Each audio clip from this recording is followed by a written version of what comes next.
あなたが新しい研究員だな。着任報告は見た。少し時代遅れな部分もあるが、異常なほど堅実なものだった。大学で学んだ基本知識でも自力で変化を支えられるだろう。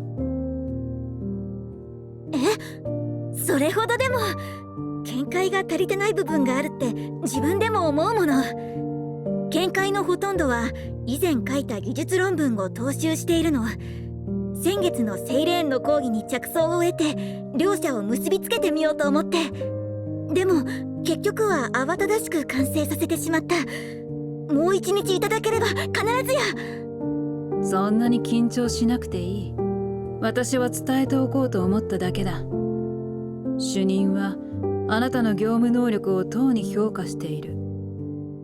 これはあなたが大学を卒業してからまだほんの2つ目の仕事だ。なのにもうこのテーブルを挟んで私と向き合っている。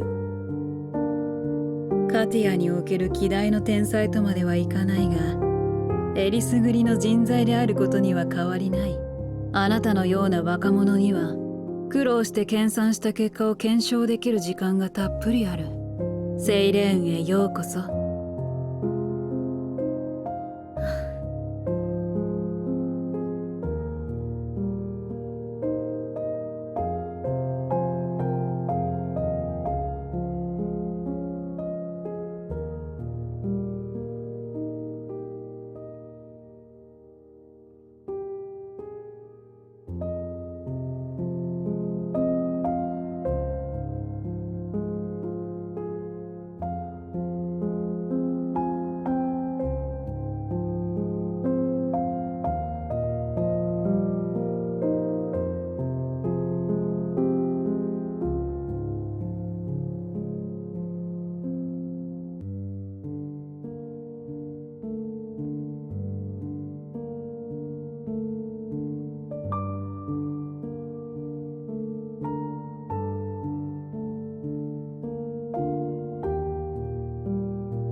あの子、当時の私よりも若そう。彼が入ってきたら私の時みたいに誰かが善人そうな顔をしてセイレーンへようこそっていうのはまるで誰かの不幸を願ってるみたいね。表向きの努力はしている。あなたが心配することはない。どうしてもエージェントの独り言を盗み聞きしたいのね。私に皮肉を言いたくて仕方ないみたい。30分も待たせておいてそれなの？ビクトリア主任。聞こえたのは単なる偶然だ。そんなに焦ることはないさ、エージェントのリュドミラ。立場上良くないだろう。部下に聞いた。私に急用だとか？まあいいわ。私もあなたと無駄話はしたくないもの。でもとりあえず質問に答えてちょうだい。数日前の連絡で業務中にちょっとした事故が発生したと言っていたわね。そのちょっとした事故って何なの？答えるべき質問だとは思えない。論理関係の説明が必要かしら？いいでしょう。あなたが派遣した人材はこの事件の対処中町の店舗を公然と破壊した。いいニュースはその店がある通りでは監視カメラがしょっちゅう破壊されること。面倒な画像データの処理が減るわ。悪いニュースはその店が大掛かりな防護措置を施された元銃器店だってこと。あなたの人材は防護用の鉄板を破壊した。人の腕ほどの長さの刃物を使ったんでしょうね。幸いボロトネイみたいな田舎町では誰もこの異常性を感じ取れないってことね。私はそこまで鈍感じゃないわ。驚くほど大きな刀は彼女たちの武器の中で一番扱いやすく殺傷力が低いものだって私たちは知っている。だからあなたたちが追っているものをはっきりさせるべきだと思うの。そうすれば町のどこかに一つや二つ穴が開いても心の準備ができるものね。2年の失業生活でも思考力は衰えていないようだな。いいことだ。だとしても私が全てを答えられる質問ではない。そうならあなたはきっとあのバーにさぞかし深い個人的な恨みがあるんでしょうね。これ以上聞かないわ。そういう意味ではない。全てと言ったんだ。リュドミラ、重要な言葉を聞き逃してはいけない。あなたの想像は間違っていない。第二実験室から実験体1名が逃亡し、その姉妹たちに追跡させた。だがこれ以上聞くのはおすすめしない。例えば逃亡の詳細とかな。あなたは研究員の立場を退いて久しい。最初から説明するのも手間がかかるし、明らかにする必要もない。私を守ろうとしてるように聞こえるけど。もちろんだ。あなたは私という上司をさほど認めていないようだが、私はうちのスタッフが必然性のない理由で壊れてしまうことを望まない。100歩譲ってもあなたの代わりを探すのは面倒なんだ。わかったわ。そういうことにしておきましょう。第二実験室のエージェントじゃ不十分だったのかしら。なぜ他の実験体を大々的に派遣する必要があったの？その問題はむやみに探っていいものではない。だが特殊な状況だ。少しばかり教えてやろう。上の大物が我々の成果を見たがったから、今回の事故をテストのチャンスと捉えた。これでどうかな？実験体はあまりに強大な武器を持っているのに、極端な方法でしか問題を解決できない兵士よ。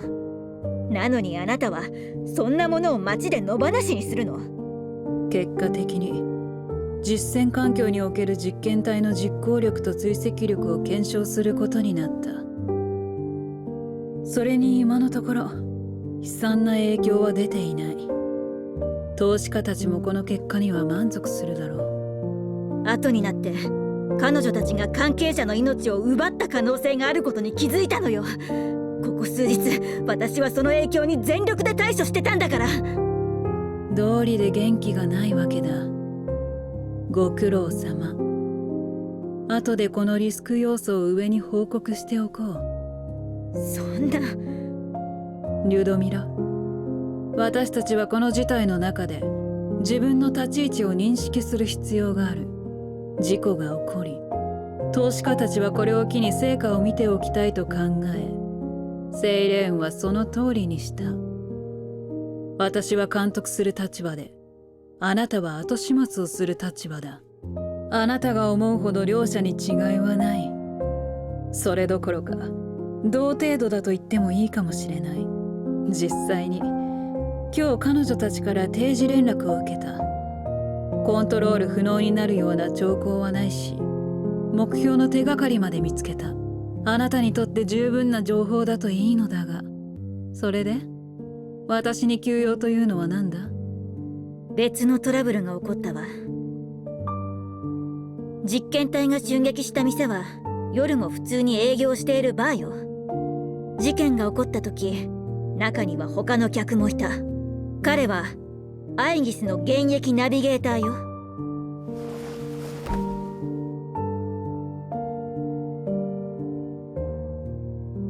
ほ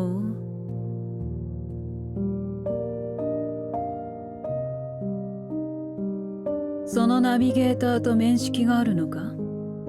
彼がボロトネイに来た時、支部長が仕掛けた罠を起動させちゃって、私が書類手続きを手伝ってあげたの。支部長が罠を仕掛けただって？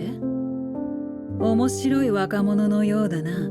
客がいたということはまだ営業中だったということだ。なら従業員は？知るわけないわ。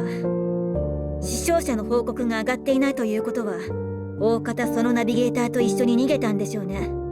確かにそれはトラブルのようだ。なら悪いがそっちも処理しておいてくれ。彼らの行方を追跡して今後発言できないようにするんだ。れだけ？もっと大きな反応が欲しかったか？私はカティア革命前の原始人ではないよ、リュドミラ。ナビゲーターがアイギスにとってどういう意味を持つか知っている。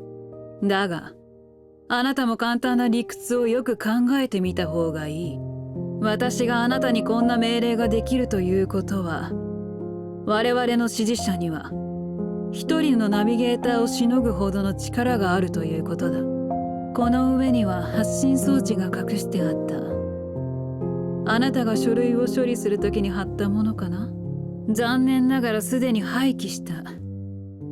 実験体たちの自主性による偶然がなければ次の仕事は簡単だったはずなのに、無念に思うよ。では成功を祈る。